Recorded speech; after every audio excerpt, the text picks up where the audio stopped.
I live out in the country, and I also enjoy bike riding. There are a lot of quiet roads around where I can go. Biking is also probably my favorite form of exercise, and I used to ride on an almost daily basis. One time I went for a bike ride late at night. It was probably like 9 o'clock, and I hadn't been able to go earlier in the day. Still, I wanted to get some exercise in. The roads were very quiet, so I headed out to ride around the area. To describe the area, there are a lot of woods and some areas of farmland and open fields. I would see this all on my bike rides. I went about a mile down a nearby road and then connected to another one. This road I was going to take for a while and then turn around and head back. It was a route that I had been doing quite a bit at the time. On this night I got to the final road, and maybe 2 minutes into it, I was passing by thick woods on the left side.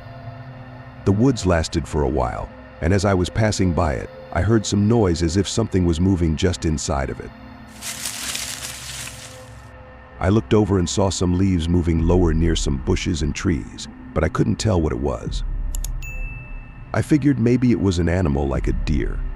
Still, it was a little bit spooky to hear that late at night when it was very dark the way it was.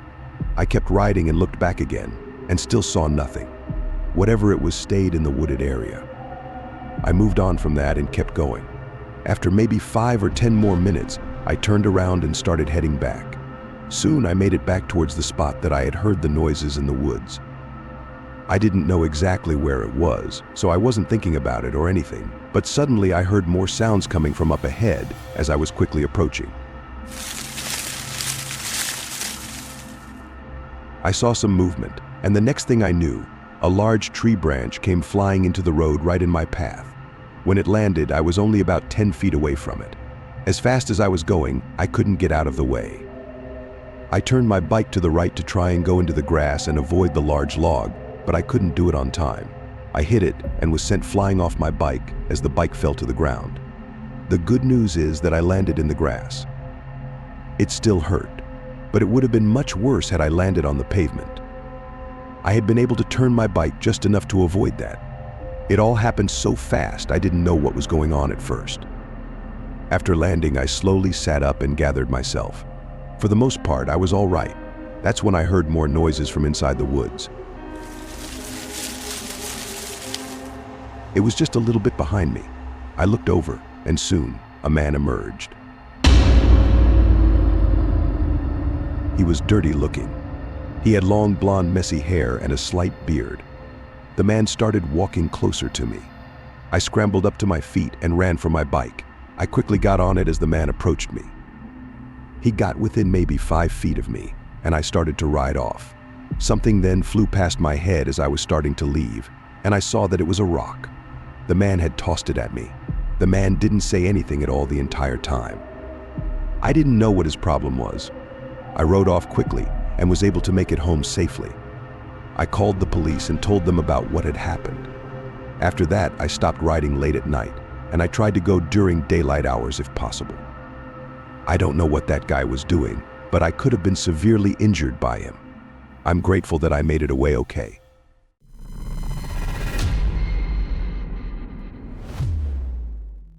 When I was in high school, during my freshman and sophomore years, I rode my bike to school. It was faster than riding the bus because of the route that the bus would take, and I would be one of the first kids picked up. And obviously, riding my bike was also much faster than walking. It would take me about 10 minutes to get to school on a bike, and I would ride along the side of the road. After I got out of my neighborhood, I would ride along the side of a bigger and busier road that was still usually pretty quiet. We lived a little bit away from the city, so traffic was never much of a problem. After I took that larger road for a while, I would only have to turn one more time before I was at the school. I would then park my bike outside on a bike rack and go into the school. I enjoyed it, and there were never any problems. Until one day. It was a morning during my sophomore year. I had just put my backpack on and left the house, and was now on my bike. I rode out of the driveway and into the street. Soon I merged onto the larger road. Now at this time of the year, whenever it was, I remember that it was still completely dark outside. Like I said, the roads were always pretty quiet, but they were especially quiet at this time in the morning. Most of the time, I would only see maybe 3 or 4 cars total on my ride to school. On this day, shortly after going onto the busier road, maybe like 2 or 3 minutes in, a car approached from behind. I would ride on the side space between the road line and the ditch. It was maybe 6 feet wide, so I had a good amount of space. I expected the car to pass, and when it started to, I saw that it was going really slow. The car was a black sedan, and it was relatively small. Beyond that, I didn't know the exact make or model. It's typical for a car passing by to slow down or even drive in the other lane to be safe, so that's what I thought this car was doing. It stayed in the lane near me, but slowed down almost to my exact speed, which was really unusual for a car to go that slow. This is why I really noticed and remembered it. I looked over but couldn't tell who was driving. I didn't recognize the car at all either. Soon, though, it eventually passed me, still going really slow. It finally sped up when it was maybe 100 feet in front of me. It was kind of strange and even a tiny bit suspicious, but I was able to make it to school all right. I rode back home just fine as well without noticing the car. But fast forward to the next morning, I saw it again. When I set out that morning, I wasn't thinking about it at all. I got on my bike, rode out of the driveway, and onto the street. Then I moved onto the larger road again and rode my bike on the side of it. A couple of minutes into that, at almost the exact same spot as the day before, I heard a car approaching me from behind. I looked behind me and saw just headlights at first. The car then slowed down significantly again. That's when I got the thought back to the previous morning. I thought, what if this is the same car? When the car reached me, I looked over, and sure enough, it appeared to be the same black sedan. I thought that this was really strange, but then I realized that maybe it was just somebody going to his job, and he always left at the same time, like I did for school. But I had never noticed him before until yesterday. I kept riding my bike and minding my own business.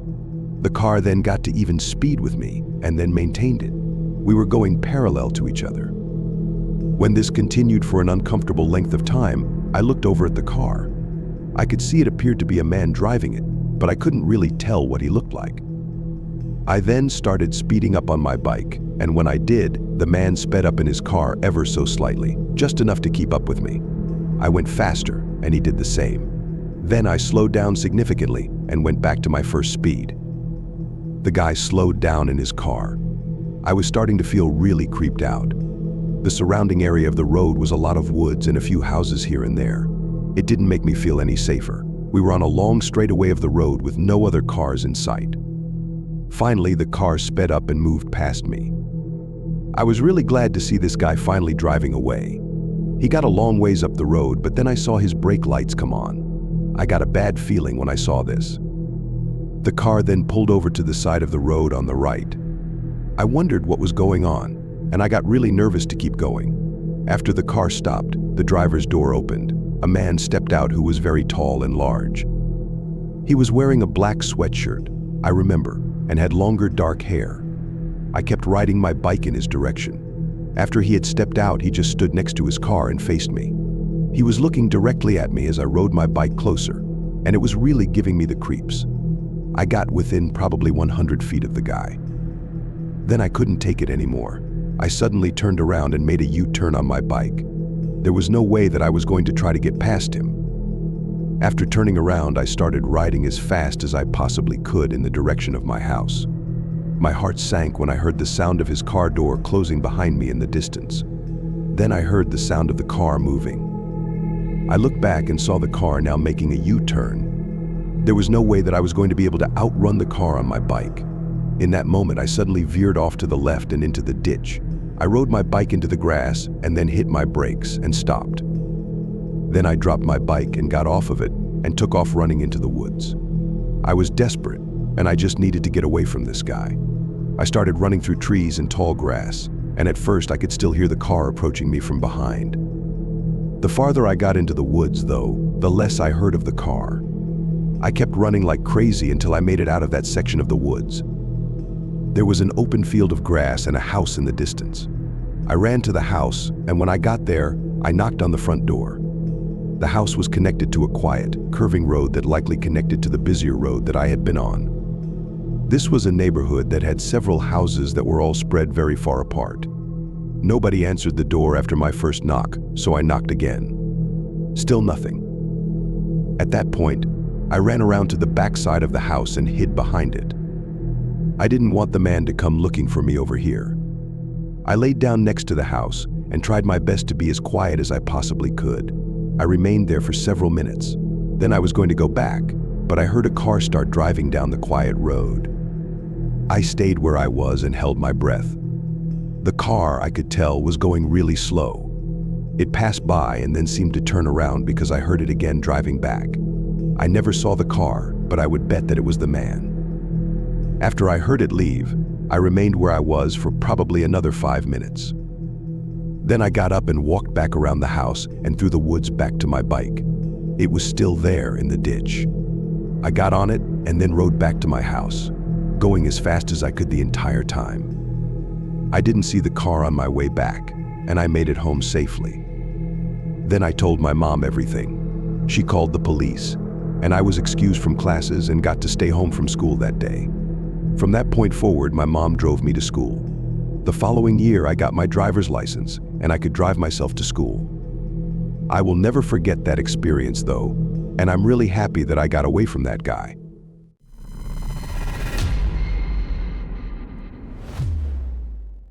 This happened not too long ago. I live and work in a major city. I have a small apartment and do not own a car yet. My job is also in that same city, and I ride my bike there every day. The city can get busy at times, but riding my bike has never been too big of a problem. There are bike lanes and other people out riding as well, but never too many. So just about a week and a half ago, I rode my bike to work one day. It takes me about 15 minutes to do so, and when I get outside of my work building, I park my bike there. There's a bike rack, and I'm able to lock it there. I had been riding my bike since I moved to the city a little bit over a year ago. After parking my bike just like any other day, I went inside to work. When I left, I returned to my bike to ride home. Except I noticed that my bike tires had been slashed. Somebody had clearly and deliberately cut my tires so bad that the bike could not be used. I was really angry when I saw this. I figured that it was just some punk who was trying to cause problems. But there were a few other bikes on the rack as well, and none of them had their tires cut. I had to wait for the bus at the nearest stop and then take that home with my bike. For the next couple of days, I rode the bus to work as I waited for my bike tires to be replaced. After they were replaced, I was able to use it again. And that first day that I rode my bike again, it was fine. But the very next morning, after I got up, I went down to get my bike and leave. Everybody who lives in my apartment building gets their own assigned parking space in the parking garage below the building. In my space, I just keep my bike there until I get a car. When I got to my bike that day, I saw the tires were once again cut. I couldn't believe it. I didn't know who was doing this. I brought my bike up to my apartment and have kept it in there ever since. I've also been taking the bus to and from work every day. Nothing else strange has happened. I really don't know who did that to me, and it's very puzzling. I thought at first that it must be somebody who lived in my apartment building, but I don't know of anybody who would do that. It also could be anybody, because it's not all that hard to sneak into the parking garage. If someone else was leaving, the door stays open for like 20 seconds. Still, I don't know of anybody that would do this. At first I thought it was a random thing, but now I see that it's not. It really creeps me out to think about it. I'm hoping that nothing else like this happens.